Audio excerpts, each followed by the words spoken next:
Ok, ok, bonjour et bienvenue pour ce premier podcast MWR Life qui est un podcast live. Alors c'est le premier épisode, je suis à la fois ému, stressé, embarrassé, mais très très content d'être avec vous. Et j'ouvre ce podcast avec un entrepreneur talentueux.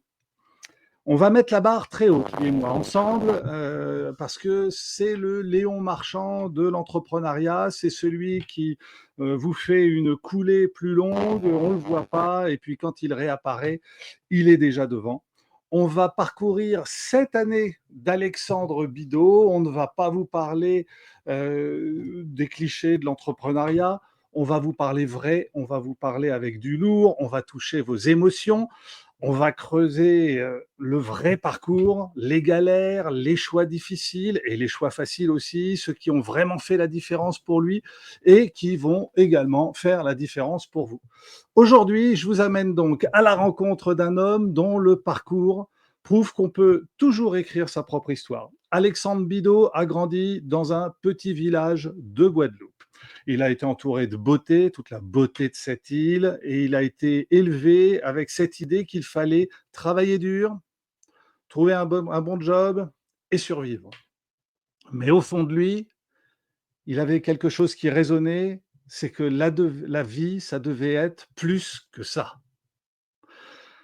Un jour, alors qu'il préparait un voyage en famille à Bali, ses élèves, puisqu'il était ainsi professeur, lui parlent d'un concept pour voyager moins cher. Alors ça l'a fait rigoler au début, et puis par curiosité, il a testé. Et sans le savoir, il venait de changer sa trajectoire. Quand le Covid frappe, il perd à peu près tout. Son activité s'arrête, 75% de son équipe disparaît, ses revenus s'effondrent. Il aurait pu abandonner, il aurait pu dire que c'était pas pour lui, mais il décide de se réinventer. Et c'est là qu'il découvre le vrai et son vrai leadership. C'est pas celui qui brille quand tout va bien, c'est celui qui émerge quand tout s'écroule.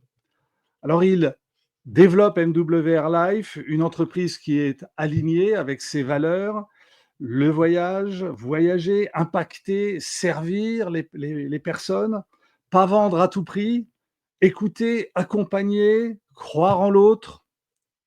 Aujourd'hui, Alexandre a acquis le statut de diamant, mais ce qu'il célèbre, ce ne sont pas les titres.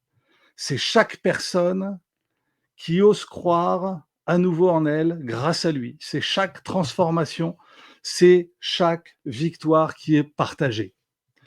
Son message est clair. Votre situation actuelle n'est pas votre destination. Et si vous hésitez encore à faire un pas, alors posez-vous cette question. Où serez-vous dans 6 mois si vous ne changez rien aujourd'hui? C'est la question qu'il s'est posée. Bonjour Alexandre.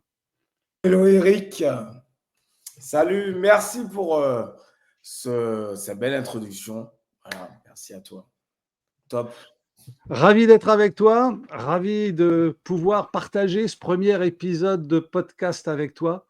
On l'a voulu sous forme de discussion, on l'a voulu sincère, on l'a voulu vrai, on voudrait que on aille vraiment au-delà des clichés sur l'entrepreneuriat qu'on peut trouver. Et j'ai un premier élément que j'aimerais partager avec toi parce que dans l'article qui est paru sur toi dans Business for Home, un article qui salue ton ascension. Et j'ai lu que tu disais justement, et je l'ai redit là, en parlant de cette voie toute tracée à laquelle on te préparait, étudier fort, trouver un job, survivre. Et tu dis, quelque chose au fond de moi savait depuis toujours qu'il y avait plus que seulement survivre. Et ce quelque chose au fond de toi, il m'intéresse. C'est quoi? Comment est-ce que tu le définirais? C'est une intuition? C'est cette petite voix? Qu'est-ce que c'est pour toi? Alors pour moi, c'est une très bonne question. C'est avant tout l'intuition. Voilà, avant tout l'intuition. C'est vrai que dès très jeune, le plus jeune âge, je savais qu'au fond de moi, je voulais une vie différente. de ce qu'il y a de conventionnel, de traditionnel. Et donc, c'est vrai que j'ai toujours eu cette petite flamme en moi, cette petite flamme qui m'a toujours donné envie de faire des choses différentes, mais surtout de profiter et être aligné avec ses valeurs, ne pas jouer un rôle et, euh, et voilà, être quelqu'un de différent, mais en fait, tout simplement, quelqu'un d'aligné. Voilà. Avec des valeurs que tu avais déjà en toi ou des valeurs que tu as construites au travers de ton éducation, de ta vie, de ton expérience? Oui, alors c'est des valeurs que j'ai construites de par mon éducation. Alors moi, comme tu l'as dit lors de la présentation, moi j'ai grandi en Guadeloupe, où j'ai grandi avec notamment j'ai passé beaucoup de temps avec ma grand-mère, donc en Guadeloupe. Donc ma grand-mère c'était une femme très pieuse, qui passait beaucoup de temps à aider les autres, à prier pour les autres. Énormément de bienveillance, énormément d'amour. J'ai grandi dans un amour, un cocon familial, modeste, mais avec ce qu'il fallait pour s'épanouir. Donc, euh, donc dès le plus jeune âge, dès l'éducation, j'avais déjà cette flamme qui grandissait en moi. Et puis, ben, à l'âge adulte, hein, pour moi, c'était une évidence qu'il fallait perpétuer les traditions, voilà, qu'on m'avait inculquées. Et qui étaient des traditions, donc si je comprends bien, qui étaient vraiment tournées vers les autres. C'est, comme tu dis, l'amour de l'autre, c'est les prier pour les autres, c'est faire attention au bien-être des autres et c'est ce qui t'a peut-être amené à ton métier initial donc qui était dans l'éducation?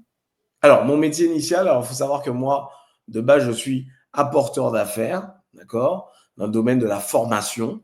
Donc, j'ai accompagné de nombreux coachs, de nombreux organismes de formation à développer ben, la partie commerciale, hein. Donc, moi, j'étais toujours chargé du développement commercial. Et effectivement, c'est un métier qui m'a toujours tenu à cœur parce que j'ai toujours aimé aider des entrepreneurs. Donc, il faut savoir que moi, je viens aussi d'une famille d'entrepreneurs euh, en Guadeloupe. Et c'est vrai que pour moi, c'était une évidence de pouvoir joindre mon métier, me permettait de mêler, si tu veux, mon éducation et aussi le professionnel. Voilà, l'entrepreneuriat, mais aussi mes valeurs d'entraide. Et donc, j'ai trouvé à travers ce métier d'apporteur d'affaires dans la formation avec les coachs, et bien, cette opportunité de pouvoir aider les coachs à développer leur chiffre d'affaires tout en aidant des élèves, des stagiaires, des entrepreneurs à développer leurs compétences. Donc, d'un côté, il y en a qui grandissaient leurs compétences, d'un autre côté, d'autres développaient leur chiffre d'affaires. Moi, j'étais le plus heureux au milieu des deux. Ça Et m'allait c'est très comme bien. et c'est comme ça que l'un d'eux t'a parlé de NWR Life et du fait de pouvoir voyager moins cher. Voilà, à l'époque, j'animais en fait. J'avais organisé une super formation sur le développement commercial avec des indépendants de la région. Et effectivement, j'ai des stagiaires qui parlaient de voyage toute la journée. Euh, alors moi, je trouve déjà de base, je trouvais que c'était un sujet très très sympa, le voyage. Et donc, ils en parlaient entre eux, si tu veux, mais ils m'en parlaient pas spécialement parce que ils pensaient pas que j'avais besoin de ça, si tu veux. Et moi, je me suis renseigné parce que, comme tout bon entrepreneur, on est déjà assez curieux. Donc moi, je me suis renseigné sur le concept de mon côté. Et puis après, effectivement, j'ai appelé le stagiaire, je lui ai dit de passer à mon bureau et de me faire mon inscription. J'étais même pas au courant du prix de l'inscription. Voilà, mais moi, j'étais prêt à me lancer. Et puis voilà, c'est comme ça que j'ai rejoint l'aventure. Et tu as fait ton voyage à Bali et c'était une belle première expérience? Ah oui, c'était un voyage pour moi. Alors, ma fille venait d'avoir 1 an. Elle avait fait son premier voyage en Guadeloupe. Ça, Ouais. ça me tenait à cœur d'aller en Guadeloupe. Et je ne sais pas, j'étais attiré par l'Asie. Et c'est vrai que on avait ce projet de partir à Bali. Et donc, effectivement, c'est tombé à point nommé parce que j'ai pu réaliser ce rêve que ma fille ait fait ses premiers pas en Asie. Et donc, c'était mon rêve. Ouais. J'ai réalisé grâce à MWR Life. Un premier rêve déjà, et puis Ouais. ensuite, une ambition avec l'entrepreneuriat. Tu dis que tu es, dans une famille d'entrepreneurs. Ils ont tous réussi dans leur entreprise? Ah oui, oui, oui, ils ont tous réussi. Ouais, ouais. Donc tu avais plutôt une bonne image de l'entrepreneuriat, c'était un risque, mais enfin, comment tu raisonnais par rapport à l'entrepreneuriat? Ben, effectivement, pour moi, l'entrepreneuriat, ben, ça va prendre des risques, mais surtout être audacieux, surtout de l'audace. Voilà, Ah, audacieux, audacieux. Ouais. beaucoup d'audace, de passage à l'action. Et puis moi, tu sais, aux Antilles, il faut savoir que il y a un climat très convivial, folklorique, où les gens se prennent vraiment pas la tête. Et donc, c'est vrai que bon, moi, j'ai grandi avec cette image de l'entrepreneuriat où on s'éclate, on est audacieux, on fait plaisir. C'est beaucoup le relationnel, il faut savoir, aux Antilles qui prime, c'est le relationnel. Et donc, du coup, moi, j'avais voilà, mes parents qui sont entrepreneurs, euh, qui sont dans la vente. Et donc, du coup, je les ai toujours vus aller sur le terrain, voilà, et se régaler et puis réussir. Ouais.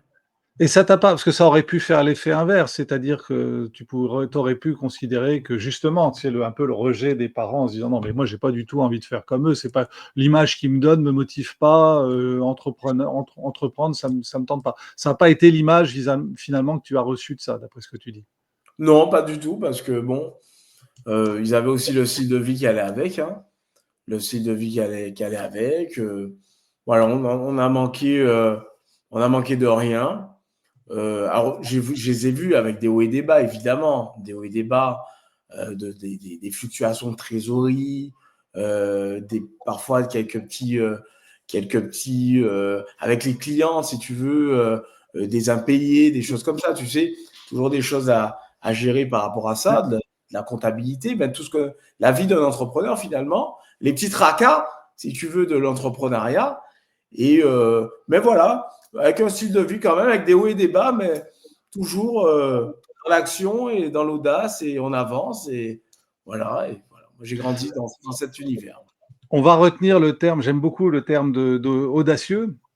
Faut audacieux, c'est faut oser, c'est aller de l'avant, c'est à un moment donné, peut-être un petit peu comme un enfant, abandonner l'idée que ça pourrait ne pas se faire et puis avancer, se lancer, c'est ça?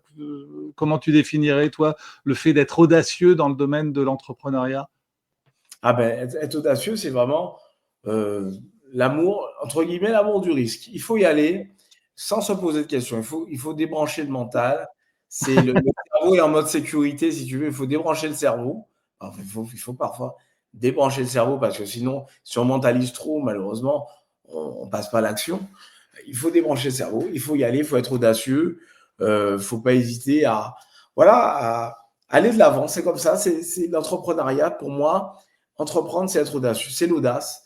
Et passer à l'action, montrer ce focus. Quand on est focus, on a un objectif, il faut se donner les moyens. Voilà. Et ça passe par l'audace. Et c'est ce qui permet d'avoir d'énormes résultats. Donc l'audace, oui, oui, c'est bien parce que souvent on parle avec l'entrepreneuriat et c'est à juste titre et j'en parle aussi, on parle de la résilience, mais l'audace, on en parle beaucoup moins. Et j'aime bien ça parce que la résilience, c'est quand il y a un coup dur, faut passer au-dessus, donc on est un peu sur la défensive. Mais l'audace, on est sur l'activation, on est sur l'action, on est en train d'avancer. Là, il n'y a pas de question d'obstacle à surmonter. J'adore ça, j'adore ça. Et toi, quelles sont les valeurs? Donc, tu nous as parlé de valeurs. Alors, on comprend, on va dire que l'audace fait partie des valeurs. L'amour des autres fait partie de tes valeurs, d'après ce que tu nous dis. Est-ce qu'il y a d'autres valeurs qui te tiennent à cœur et qui auraient pu concourir à ton choix de travailler avec MWR Life? L'authenticité. Voilà. L'authenticité. Moi, c'est quelque chose qui m'a tout de suite frappé avec MWR Life. C'est ce premier Zoom avec le fondateur, Yoni Ashurov. Et là, Eric, franchement, je suis tombé des nues. J'ai vraiment vu quelqu'un d'authentique. Et j'avais jamais rencontré, je te promets, quelqu'un d'aussi authentique. Voilà. Qui a du succès, évidemment. Quelqu'un qui a autant de succès d'entrepreneuriat, comme on le connaît, mais avec une authenticité, une simplicité déconcertante. Et pour moi, c'est la valeur number one. D'ailleurs, c'est souvent quand je fais des ateliers avec mes collaborateurs, je leur dis, soyez authentiques, restez vous-même, ne jouez pas un rôle, soyez authentiques, parce que c'est juste incroyable. C'est juste incroyable, l'authenticité. Moi, ça m'a marqué la première fois. Il était dans une chambre d'hôtel, barbe de 3 jours, ses écouteurs, t-shirt col rond. Voilà, le gars d'une simplicité, d'une authenticité. Et là, je me suis dit, wow. Et là, j'ai vraiment pris une gifle. Et ça a été le déclencheur. Ça a été un élément déclencheur. Et d'ailleurs, aujourd'hui, c'est ce que mes partenaires apprécient chez moi, c'est mon authenticité. Voilà. C'est ça, le parfum des Caraïbes, l'authenticité, le plaisir d'être ensemble, oui, c'est vrai que Yoni est quelqu'un qui est authentique, qui voilà, je pense qu'il est tellement aussi enfin, moi, j'ai rarement vu quelqu'un d'aussi intelligent. C'est quand je sais pas comment il fait pour lire dans le cerveau des gens, mais parfois j'ai pas commencé la phrase qui s'est dé il m'interrompt déjà avant que je parle pour me dire la réponse. C'est voilà, donc c'est quelqu'un qui va très vite, qui est très brillant, mais c'est vrai, tu as tout à fait raison, qui est authentique. Et ça, c'est ce qui t'a touché. Le contraire d'authentique, ce serait quoi? Ce serait des patrons comment? Des CEO qui seraient comment? Qui serait un but de leur personne. C'est Qui ça. serait un but de leur personne, comme on peut rencontrer dans le schéma traditionnel, notamment. On rencontre des chefs d'entreprise voilà, qui sont imbus de leur personne, qui manquent d'humilité, qui manquent énormément de valeur. Et moi, je ne me retrouvais plus, si tu veux, dans ce schéma. Dans ce schéma avec des chefs d'entreprise qui manquent de transparence, d'honnêteté, que ce soit avec eux, envers leurs collaborateurs, envers leurs clients, etc.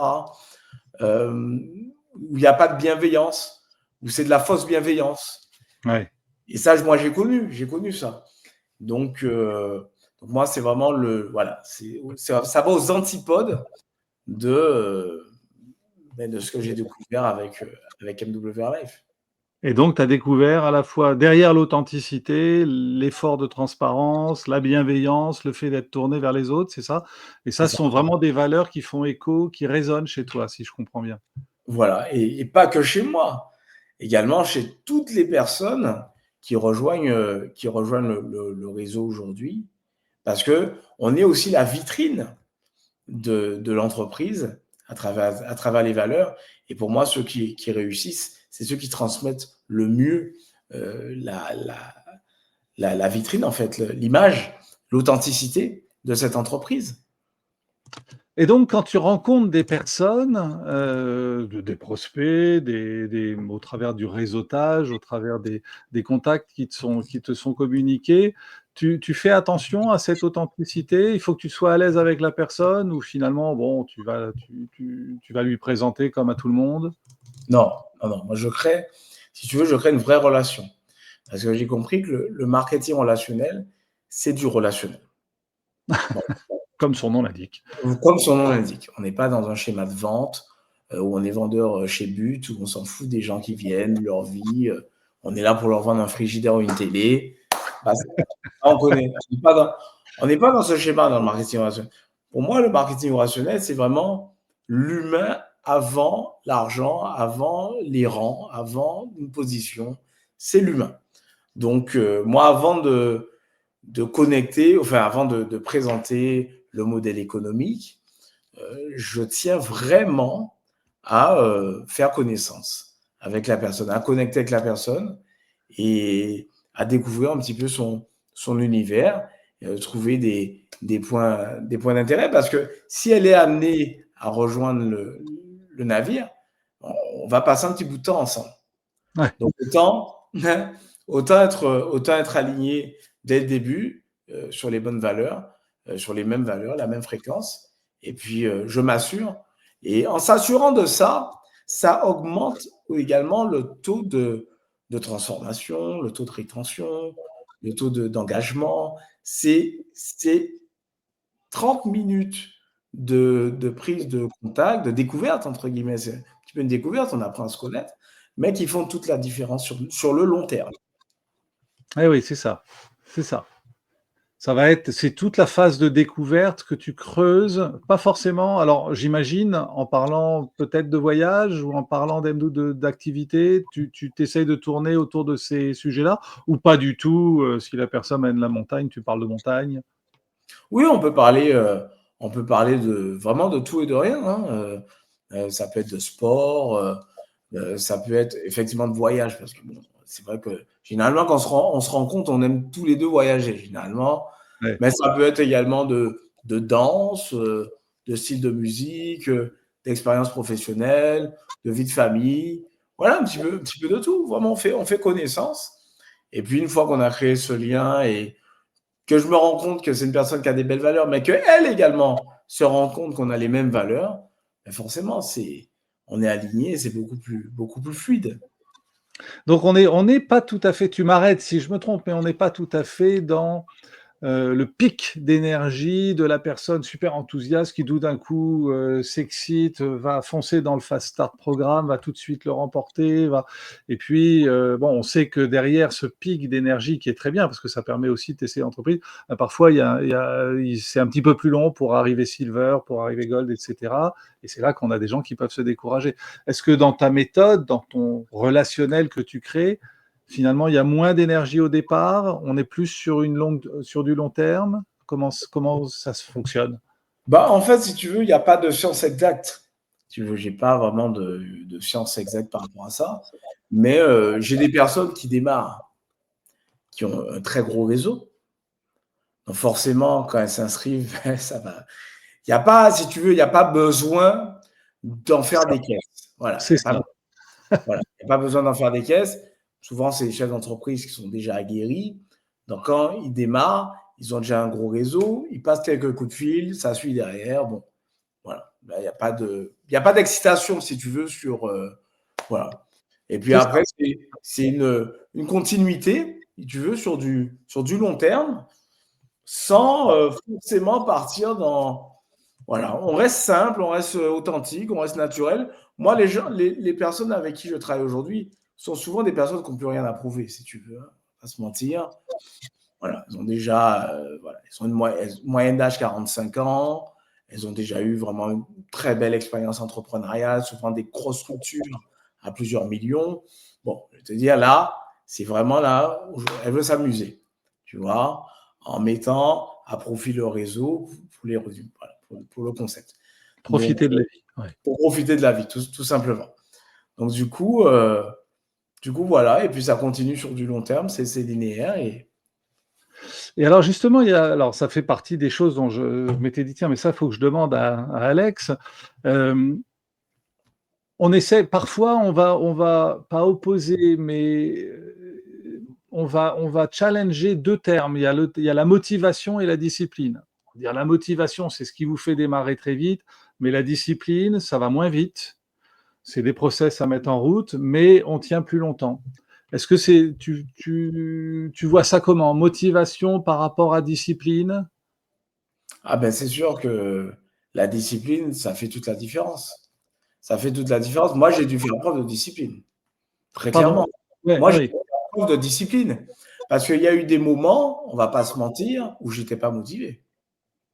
On a des fois, on est des humains. On a des problèmes personnels, comme tout le monde. On a des choses à gérer, la vie de famille. Parfois, on a des imprévus. Donc, c'est vrai qu'il y a des moments où tu n'es pas motivé, très clairement. Mais ce qui fait pour moi la différence en termes de leadership, c'est la personne qui va être disciplinée. Voilà. C'est ça, c'est ça. Voilà. C'est vraiment ce qui fait la différence. Parce que la motivation, c'est éphémère. Ça a vraiment une durée très limitée, la motivation. C'est un accélérateur, mais Voilà. court terme. Mmh. C'est un accélérateur. Après, on va avoir des pics de motivation en fonction de ses expériences. Voilà. On a eu une super expérience, on a réservé un super hôtel, on a une super économie, on a été en life expérience, on revient d'un séminaire, on a rencontré le corporate, on a rencontré des gens. Oui, on a des pics de motivation. Mais à un moment donné, c'est la discipline qui doit prendre le relais. C'est C'est ça, c'est c'est ça. ce qui va permettre d'avoir des résultats, c'est surtout dans la discipline. C'est là où on va avoir des gros résultats. Et oui, parce qu'il y a des moments, enfin, on imagine bien, c'est un peu l'image de l'iceberg, on imagine bien que ce qu'on voit de toi, ta réussite, ton style de vie, ton style à toi aussi, toute cette partie visible, elle n'est visible que parce qu'il y a eu des fondations dans le fond de l'iceberg finalement, toute la partie invisible qui sont peut-être pas faciles. Tu as des moments qui ont été plus durs que d'autres, des moments où, ouais, ça a vraiment été compliqué? Raconte-nous un peu. Ah oui, il y a eu des moments, il y a eu des moments très difficiles, hein, heu, notamment à mes débuts. J'avais des gens dans mon réseau. Alors, à l'époque, quand j'ai démarré, j'étais pas très sélectif. Les gens, bon, je rentrais dans mon réseau, euh, venaient un petit peu, entre guillemets, du tout venant. Et ben, j'ai eu des gens qui m'ont fait des coups dans le dos, des histoires dans le dos, tu sais, que tu peux, que tu peux retrouver dans un schéma salarial, tu sais, dans une entreprise, tu vois, des fois, entre ils se font des guerres, des histoires. Ouais, ouais. Je me suis retrouvé dans des histoires, moi-même, je n'étais pas au courant. Tu vois, tu vois des trucs de fou. Et tu apprends ça et tu te dis, purée, la personne, tu lui as fait confiance, tu lui as dit des trucs, tu as bossé avec elle, et là, elle te retourne le truc, elle veut récupérer ton réseau, elle veut partir avec ton réseau, elle veut, pff, des trucs. Et puis après, tu as le réseau qui se casse la gueule. À un moment donné, tu as le réseau qui se casse la gueule parce que du coup, les gens, finalement, ils sont plus là pour créer des histoires et pour se tirer la couverture dessus. Donc, à un moment, ça se sent, les gens le ressentent. Donc, ça crée des histoires, etc. Donc, le réseau, qu'est-ce qu'il fait? Mais il baisse ses bras. Donc, moi, j'ai eu un moment où j'ai perdu une grande partie de mon réseau, si tu veux. Mais ça a été un mal pour un bien. Voilà, je te dis clairement, ça a été un mal pour un bien. C'était une période qui était très, très difficile. Mais pour moi, c'était la meilleure période, c'était ce moment-là. Mais pourquoi est-ce que tu t'es pas dit à ce moment-là: «Bon, bah, c'est pas pour moi, quoi. C'est trop difficile, c'est trop dur». Il y a des milliers de personnes qui se disent ça parce qu'à un moment donné, taper de voilà, on sait que c'est beaucoup d'investissement, ça c'est pas tous les re on n'en récolte pas les fruits tout de suite, c'est long et puis on se dé et puis quand on vit une période très difficile comme tu racontes, bah, on arrête. Bah, tout simplement, Eric, parce que moi, je viens d'une famille d'entrepreneurs terrain, d'accord, il faut le savoir. Et depuis que je connais mes parents, rien n'a été facile. Voilà, rien n'a été simple. Rien n'a été simple, rien n'a été facile. Je n'ai jamais vu réussir dans la facilité, dans la simplicité. Voilà, depuis au biberon, j'ai jamais vu jusqu'à aujourd'hui qui réussissent dans la facilité. C'est ça pour moi. En fait, ce qui fait la différence, c'est le mindset. Voilà. C'est pour ça que les gens du réseau aujourd'hui, j'en fais beaucoup d'accompagnement au niveau mindset. Parce que j'ai songé, hein, à un moment donné, comme tout le monde, j'ai songé à abandonner. Mais ça a été une fraction de seconde. Parce que dans la même seconde, ben, je me disais, ben, écoute, si tu abandonnes, c'est pour faire quoi? Pour aller où? Pour recommencer où? Etc. En fait, le problème, c'est pas la compagnie. Le problème, c'est pas le corporate, c'est pas le plan de rémunération. Le problème aujourd'hui, c'est tes fondations. Voilà, ce sont tes fondations le problème aujourd'hui. Et donc, du coup, c'est comme ça que j'ai pu rebâtir sur des fondations plus solides et beaucoup de réflexion, beaucoup de développement personnel, énormément de développement personnel. Une période vraiment qu'on appelle la traversée du désert, développement personnel, affirmation, mais j'en bouffe encore des affirmations parce que, tu sais, souvent, tu es submergé des fois par des pensées négatives, il t'arrive un truc, tout de suite, ça prend une ampleur. Le cerveau, il est là pour ça. Ça prend une ampleur démentielle. Beaucoup d'affirmations, de la visualisation. Et puis, je n'ai pas arrêté d'aller à des événements pour continuer à travailler mes fondations personnelles. Mes fondations personnelles d'entrepreneur. Parce que c'est beaucoup trop facile. Et ça, ce n'est pas que dans le marketing de réseau. Tu as beaucoup d'entrepreneurs, Eric, dans le système traditionnel. Ils sont indépendants, ils sont auto-entrepreneurs. Ils se lancent, ils ont le chômage. Au bout de 2 ans, ils n'ont plus de chômage. Ils sont dos au mur. Et s'ils n'ont pas le mental, ils abandonnent. Donc, c'est un choix. Si tu abandonnes, en fait, tu donnes à ton cerveau cette indication, cette facilité d'abandonner. Et après, ben, ça devient une habitude. D'ailleurs, c'est Michael Jordan qui l'a dit ça. Michael Jordan a dit, tu abandonnes une fois, ça devient une habitude et tu abandonneras toute ta vie. Voilà. D'accord. Donc, Ouais, donc soit il faut pas du tout abandonner, soit si on abandonne, il faut se souvenir de ce qu'a dit Michael Jordan et en tirer la leçon. ah oui, clairement. Clairement. Ouais, C'est vraiment un état d'esprit. d'accord. D'accord, mais c'est dur quand même. Je veux dire que quand tu parles d'affirmation, de visualisation, tu peux m'en dire plus? Ah ben, écoute, moi, j'ai des affirmations justement pour hacker mon cerveau. Tu sais, je vais prendre un exemple, une petite anecdote. La dernière fois, je vais à la plage. Tu sais, j'habite dans le sud de la France, il y a la plage. La vie est dure. Voilà. Je suis toujours resté pas loin de la mer. Avant, j'étais près de l'Atlantique. Là, je suis près de la Méditerranée. Je vais à la plage, Eric, et il y avait du vent. Donc, l'eau était froide. Je pense un peu comme chez toi en Bretagne. L'eau était froide. Et tu sais quoi? Je me suis dit, je suis rentré dans l'eau. Tu sais, premier réflexe, l'eau est froide. Donc, tu es là, l'eau est froide, tu as froid, tu n'es pas bien, elle est froide parce que ton cerveau, l'eau est froide, elle était glacée. Je te jure, elle était glacée. Personne n'entrait dans l'eau. Tout le monde restait juste les genoux dans l'eau. Elle était glacée. Je te jure, elle était glacée. Eric, tu sais quoi? Je me suis dit, je vais faire une expérience. Je te promets. Ça, j'ai dit à personne. Je vais faire une expérience. Je vais me dire et me répéter que l'eau est chaude, elle est bouillante. Je me suis répété ça, Eric, au moins 100 fois, 150 fois. Je te promets, j'ai tapé des brasses 5 minutes plus tard. Dans la même eau glacée, Eric, je ne sentais plus le froid. D'accord. J'ai hacké mon cerveau. Je l'ai Arrêter ton complètement cerveau. hacké avec des affirmations.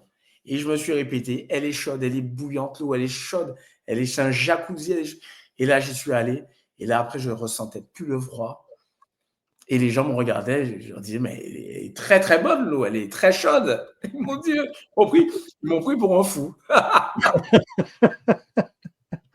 Ouais, donc ce que tu dis, c'est que, mais je te rejoins complètement, c'est que notre cerveau peut composer sur le positif, il peut composer comme on veut, et souvent on le fait composer sur le négatif. C'est ça. Et je visualisais en même temps. En même temps que je disais l'eau est chaude, elle est bouillante, je visualisais des cocotiers, la Caraïbe, les Maldives. Tu vois, je visualisais en même temps. D'accord? Je ne suis pas à Palavas, je suis aux Maldives. Tu vois? Donc, affirmation et visualisation, mais pour moi, c'est ce qui m'a permis je dis, hein, je ne pourrais pas l'expliquer parce que ce n'est pas palpable, mais c'est ce qui m'a permis de franchir les étapes, hein, de gravir les échelons. À mettre avec ce que tu disais tout à l'heure, c'est-à-dire l'audace, c'est-à-dire que ça suffit pas de se le dire, faut le faire. Faut le On faire. peut se dire l'eau est chaude de la même façon qu'on peut se dire je vais réussir, mais si on fait rien pour, c'est-à-dire si on va pas dans l'eau ou si on se met pas en action entrepreneuriale, bah, finalement rien ne se passe. C'est là où tu parlais un petit peu de la mentalisation des gens qui psychotent un petit peu trop, peut-être. C'est ça? C'est ça. C'est C'est ça, ça. c'est ça. J'ai une citation, de Jules, Claretie, qui était au 19e siècle, et j'aimerais bien la partager avec toi et que tu me dises ce que tu en penses. Cette citation, elle dit: «Tout homme qui dirige, qui fait quelque chose, donc qui est dans l'action, a contre lui ceux qui voudraient faire la même chose, ceux qui font précisément le contraire, et surtout la grande armée des gens d'autant plus sévères qu'ils ne font rien du tout.» Jules Claretie. Ouais. Qu'est-ce que ça t'inspire? Ben, ça m'inspire que, en fait, tout simplement, il faut comprendre que qu'on fasse les choses ou qu'on ne fasse rien, on sera jugé. Et surtout quand on passe à l'action, qu'on est vu, qu'on est mis en avant, forcément, on est amené à parfois être critiqué par ceux qui ne passent pas à l'action, à être jugés, à être critiqués, parce que voilà, être passé à l'action, mettre en place des choses, parfois c'est être différent, être en marge. Donc pour certaines personnes. Donc voilà, quand on avance et qu'on brille et qu'on a des résultats et qu'on parle de nous et que voilà, on peut être amené à être critiqué, à être jugé, mais ça fait partie Ça fait partie du jeu. Et comment tu réagis par rapport à ça? Alors moi, je réagis très bien. Voilà, moi, je réagis très bien parce que, beh, je me dis que, beh, si, on parle de moi, c'est qu'il y a des résultats, c'est que, je passe pas inaperçu et tant mieux. Mon but, c'est pas de passer inaperçu, mon but, c'est voilà, c'est d'être, mis en avant et donc voilà, je connais l'humain, si tu veux, c'est vrai que à l'ex avec mon expérience du terrain, de l'entrepreneuriat depuis l'âge de 19 ans, hein, j'ai rencontré beaucoup de gens, je connais l'humain. Je sais que l'humain est parfois pas même gentil avec, tu vois? Parfois, on n'est pas gentil avec soi-même. Il y a beaucoup d'humains qui, si tu veux, et qui vont nous partager leur frustration de cette façon, en critiquant mais je leur en veux pas. Je leur en veux pas, c'est un petit peu comme à l'époque, j'ai eu une société à un moment, j'étais PDG d'une société dans la rénovation de l'habitat, rien à voir et je faisais du porte-à-porte. J'arrivais à faire du porte-à-porte et je tombais 9 fois sur 10, je tombais sur une porte où on m'envoyait balader, si tu veux, 9 fois sur 10. Mais tu sais, ma réaction, c'était pas de m'énerver contre la personne qui était énervée. Parce que je me disais, bah, écoute, si elle est énervée, qu'elle m'envoie balader, elle m'envoie paître, c'est que dans sa vie, il doit y avoir des choses qui ne vont pas, en fait. Et j'avais plus d'empathie, si tu veux, finalement, pour cette personne-là, tu vois, qui a cette réaction très colérique ou très bizarre, tu vois. J'avais plus d'empathie pour elle et me dire, mais putain, mais qu'est-ce qui ne va pas dans sa vie Ouais, pour être ouais. aussi, aussi vilaine. Donc tu arrives ce que tu en fait, ça te touche pas enfin, c'est un peu ce que je comprends, c'est que, bon, la jalousie, les critiques, les jugements, finalement, tu les entends, mais tu prends de la distance par rapport à ça et ils t'impactent pas, c'est ça? Mais c'est Voilà, difficile, ça. je prends de la distance. euh, et puis, c'est aussi pour moi une motivation. Ah, Voilà. C'est aussi pour moi une motivation parce que ben voilà, moi j'aime aussi. C'est vrai que quand voilà, peut-être qu'on j'entends des choses à mon sujet ou autre, ben, je me dis, ben, tiens, ben, je vais lui montrer que ce qu'elle dit, ben, elle se trompe et on va aller faire encore plus de bruit. Mais en toute bienveillance. En toute d'accord. bienveillance. Donc tu arrives à garder de la distance par rapport à ça? Parce que souvent, la mauvaise critique qu'on trouve injuste, ça nous fait bondir, on rentre dans des émotions, ça prend le pas sur le cerveau. Toi, en fait, ça glisse, ça passe. Voilà. Ton attitude détermine ton altitude. Voilà. Donc, moi, c'est très simple.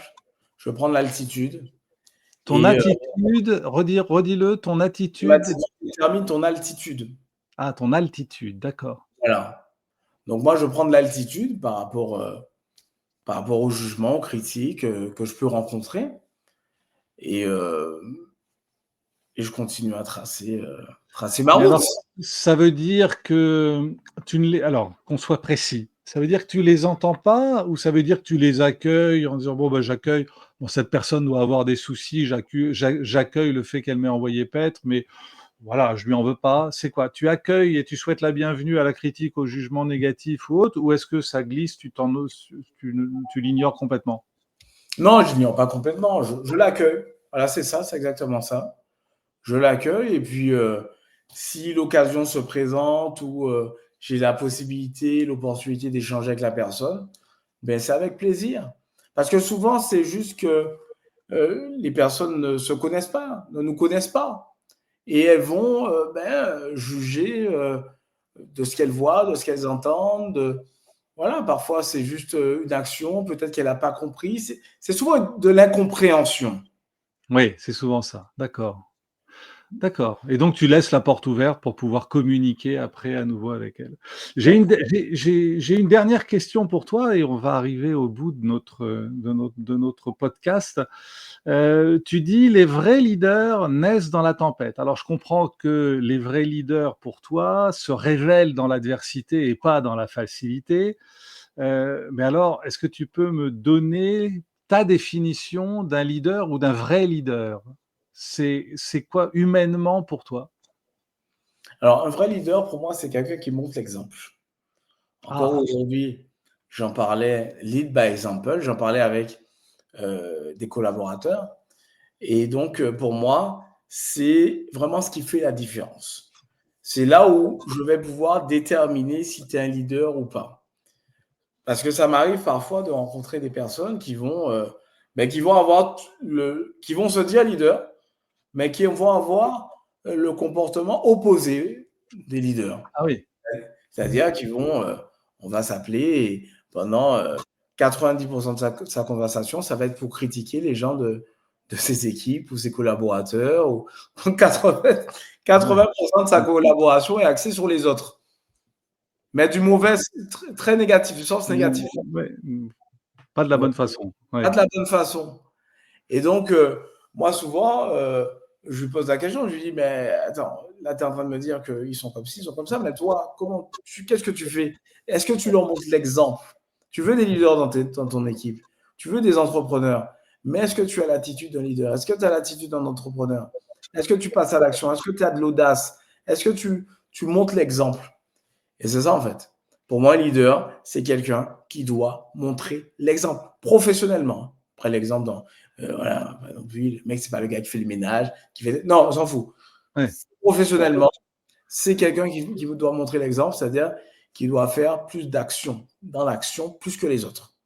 Voilà. Oui. Et où se trouve la notion de tempête, de difficulté qui révèle le leader par rapport à ça? Ah ben, les tempêtes, ça va être dans les noms. Ça va être dans les noms, ça va être dans les choix, les sacrifices. Ah oui, parce que plus grands sont les sacrifices, plus grands seront les succès. Donc, ça va être dans les sacrifices, dans les non, voilà, dans les moments difficiles, dans les moments aussi on va plafonner, on va descendre. Ouais, il y a tout un process en fait. C'est quelle réaction tu vas avoir face à l'adversité. C'est ça en fait pour moi un leader. Est-ce que tu vas avoir la réaction, tu vas te connecter au négatif ou tu vas avoir dans l'adversité euh, un propulseur, un tremplin qui va t'amener au sommet. Mais peut-être sur l'instant, tu vas pas, ça va vibrer, il y aura des turbulences. Tu vas avoir des turbulences.